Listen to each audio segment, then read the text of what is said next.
Olá, eu sou a Kelly Carasta, psicóloga, supervisora, técnica e formadora dos profissionais que atuam com crianças e adolescentes em acolhimento. Esse é o nosso quadro Conversas Acolhedoras Aprendendo com Afeto, onde nós iremos conversar sobre questões comuns e que demandam dos profissionais do acolhimento. Hoje o nosso tema é comportamento e comunicação com os adolescentes. É, Esse tema é um tema muito comum nas formações, nas supervisões, nos estudos de caso, sempre tem uma demanda, ou mais de uma demanda, de algum tipo de comportamento desafiador. É uma questão que desafia literalmente a equipe, que busca formas de manejo, uma compreensão que, quando trazem o caso para uma supervisão, para uma discussão de caso, é justamente porque já tentaram de diversas formas intervir e não conseguiram, não tiveram tanto sucesso. Não é fácil lidar com o comportamento desafiador e a gente precisa olhar para ele de forma efetiva e técnica. E esse é o meu convite para vocês nesse vídeo. Bom, o comportamento, ele é a ponta do iceberg. Todo comportamento, ele é mensageiro de alguma demanda que não está sendo atendida. É muito comum nas discussões virem frases como: ele faz isso só para chamar atenção. Isso vem de um jeito, de um lugar de cansaço, de eu não sei mais o que fazer, mas não está todo errado. É uma frase que me incomoda, mas não está todo errado. A questão ele está chamando atenção, não é do ponto de vista consciente, é de uma parte mais inconsciente, um comportamento mais automático. Mas por que que ele está tendo que chamar atenção? Chamar atenção para o quê? Qual é a demanda que ele não está conseguindo expressar, que ele está tendo que se comportar dessa forma para trazer luz ao quê? Qual é a base desse comportamento? Qual é o fundamento? Qual é a história desse comportamento? Então, toda vez que eu ouço, né, ele está fazendo tudo isso para chamar atenção, eu pergunto do quê? O que que a gente não está vendo? O que que ele quer que a gente veja que a gente ainda não enxergou? O que que a gente precisa enxergar? E aí, a gente precisa compreender os aspectos neurológicos de como é estar vivendo numa situação de violação de direitos. O estresse, o estresse é uma questão biológica importante para que a gente, quando nós estamos diante de alguma coisa que nos desafia, a gente precisa se adaptar. E aí ele completa a resposta, a gente ficou estressado por qualquer coisa, a gente vai lá, completa a resposta, não estou mais estressada hoje, né? Resolvi aquela situação de estresse.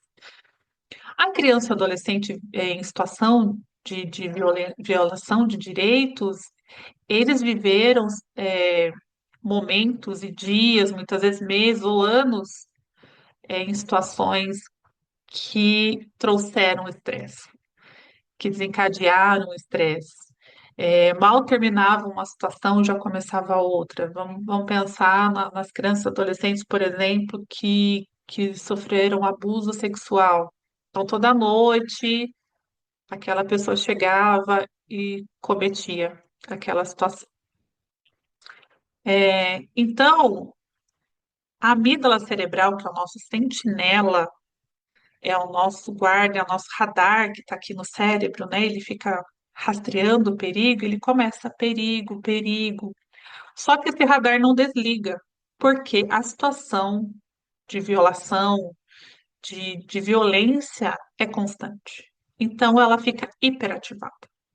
E aí essa criança, esse adolescente é retirado do que é familiar para ele, porque não estava sendo protetivo. Então se toma a medida protetiva, leva essa criança e esse adolescente para o acolhimento, para um lugar estranho, com regras diferentes, muitas vezes num outro território, e que ele se depara né? E fica tentando entender o que lugar é esse, o que que eu estou fazendo aqui. É, e estar lá não é fácil. Se a gente for pensar naqueles casos de adolescentes que já estão há anos, crianças que já estão muito tempo institucionalizadas, estar no acolhimento é muito difícil para ela, é muito difícil para o adolescente também. E o que acontece? Depois que eu pergunto, né, chamar atenção para o quê? Que atenção a essa, que ele precisa que a gente veja, eu gosto de entender como que são as regras da casa, se essas regras estão claras. E muitas vezes as regras não estão claras nem para os próprios funcionários, profissionais que atuam no acolhimento. E se a gente entender que a comunicação, antes dela ser verbal, ela é não verbal, então aquilo que está posto, aquilo que está de como funciona, né, das dinâmicas, as relações, é, isso causa uma estranheza e causa uma sensação de imprevisibilidade. Então, quando uma criança ou adolescente ele viveu numa situação de violação de direitos, a previsibilidade é muito importante. Então, saber as regras, as consequências das regras, né, daquelas que não forem cumpridas, é muito importante. Então, quanto mais clareza, melhor. E por que que nos desafia tanto lidar com o comportamento desafiador? Como que era a nossa história? Será que a gente teve acolhimento quando a gente foi desafiador na nossa adolescência, na nossa infância? E aí aqui a gente precisa desmistificar e trazer uma clareza do que é ser acolhedora. Ser acolhedora, empática com aquele adolescente desafiador, não é dizer para ele que tudo bem, você pode quebrar toda a casa, tudo bem, você pode bater no seu amigo ou se machucar. Isso não é empatia, isso é permissividade. Isso não é um cuidado responsivo. Quando a gente fala sobre ser acolhedor, é compreender, é ajudar esse adolescente a nomear da legenda do porquê ele está se comportando daquela forma.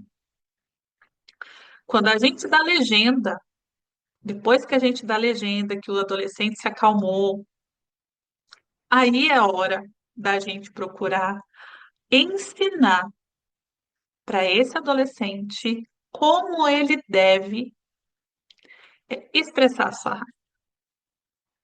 Então, não é sobre tá tudo bem, coitadinho, olha tudo que aconteceu, ele pode quebrar toda a casa, ele pode ofender as pessoas, não é sobre isso, de forma alguma.